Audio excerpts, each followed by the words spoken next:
45% of men aged 18 to 25 have never approached a woman before. Yet most men, they seem to want to find a woman, but they're not taking any action to meet that goal. Why is that? Well, this is what we're going to break down in today's video. From this study, I found this post on Twitter, which this guy brings up the topic that this male loneliness crisis is largely self-imposed. See, most men that complain about women, they don't take any accountability for their own actions or lack of action taken. And really, this is where it all comes down to. Agency. Being genuine. Taking accountability. Being honest with yourself. And that's the problem with modern men now. Most of them are soft and weak, so they have these self-imposed problems. Now, regarding the topic of incels and, most men don't approach women, I actually covered this in an older video of mine called Debunking Incels. If you type that into the internet or go to my channel, it'll be there. I'll leave the link down below and it'll also pop up at the end of the video so you can take a look if you haven't. And let's read his post and break it down. So this guy Alexander writes, "Of everything that I've ever posted, none has gotten more pushback from the manosphere than pointing out half of young men have not asked a woman on a date in the past year. And a quarter have never asked a woman on a date ever. The male loneliness crisis is largely self-imposed." The idea that you must approach women and ask them on a date, assuming you don't want to be perpetually single, would be the most obvious and basic advice you would have been given on any pickup artist or red pill forum back in the day.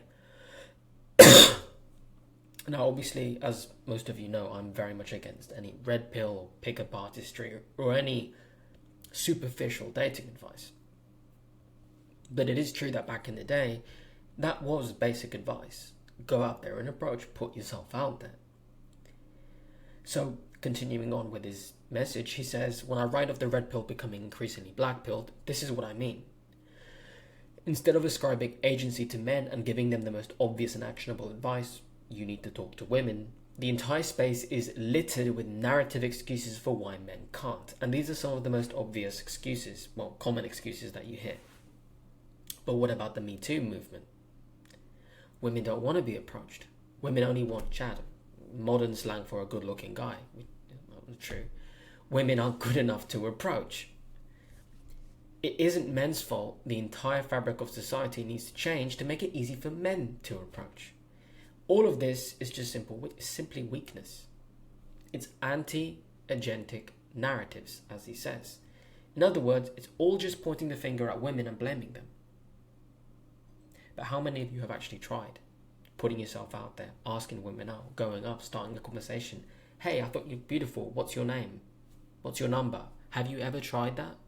Have you looked at the non-verbal cues? Is a woman smiling at you? Is she looking back at you intermittently? Is she playing with her hair? Is she blushing? Is she staring at you? Is she waving her hand over at you? Paying attention to those things, okay? Having some self-awareness of your surroundings when you're out and about and looking for these things. If you're single, you should be paying attention. So, no one telling you any of these things, these excuses that I've just mentioned, is giving you a solution. They're just complaining and want to vent their victimhood. Occasionally, the feedback I receive is, "You describe things well, but provide no advice." Probably true. I don't really make self-help content, yet I do regularly tell you all the very basic things that work. Which is, number one, you need to talk to women. I agree. Number two, you need exciting social hobbies that put you in contact with women and that women like. That's definitely good advice. Number three, you need to rid yourself of antisocial vices, hobbies and habits. I also agree. You can't be locked in at home 24/7, never go outside and expect to meet a woman. It's just not happening. And number four, you need to hit the gym and lose weight. Absolutely.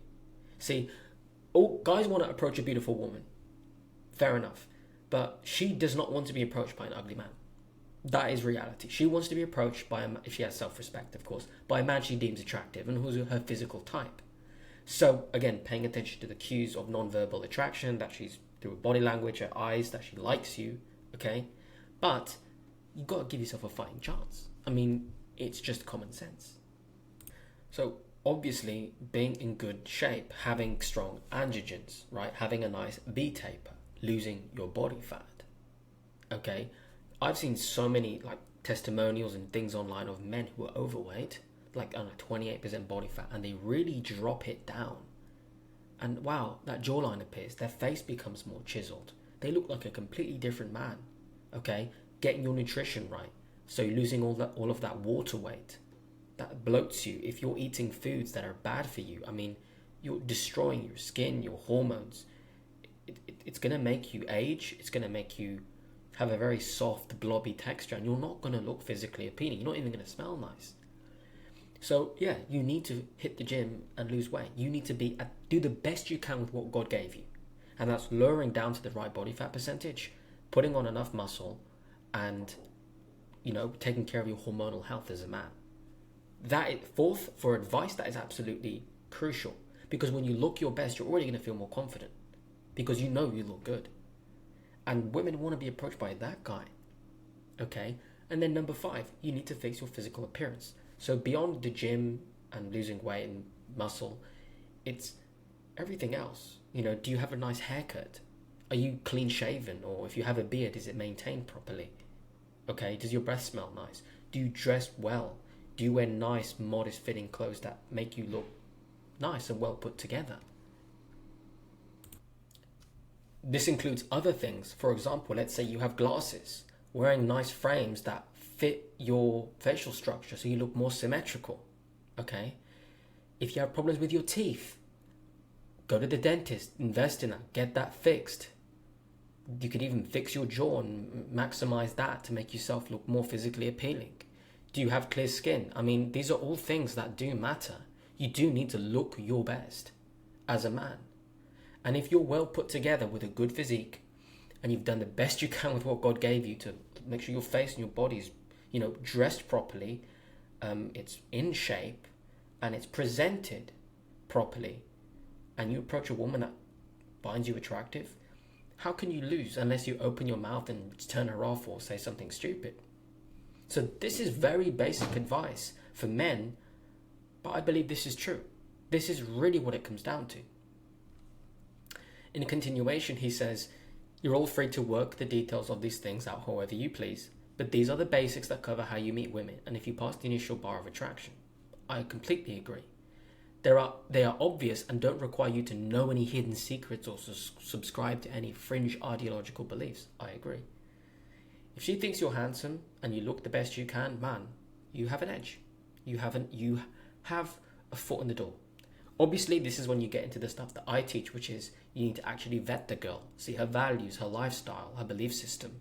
Are you truly compatible? Is she who she says she is? Does she have red flags or not? That goes on a deeper level. But for you guys that are just starting out, and before you even approach a woman, these are things that you need to fix. These are completely true.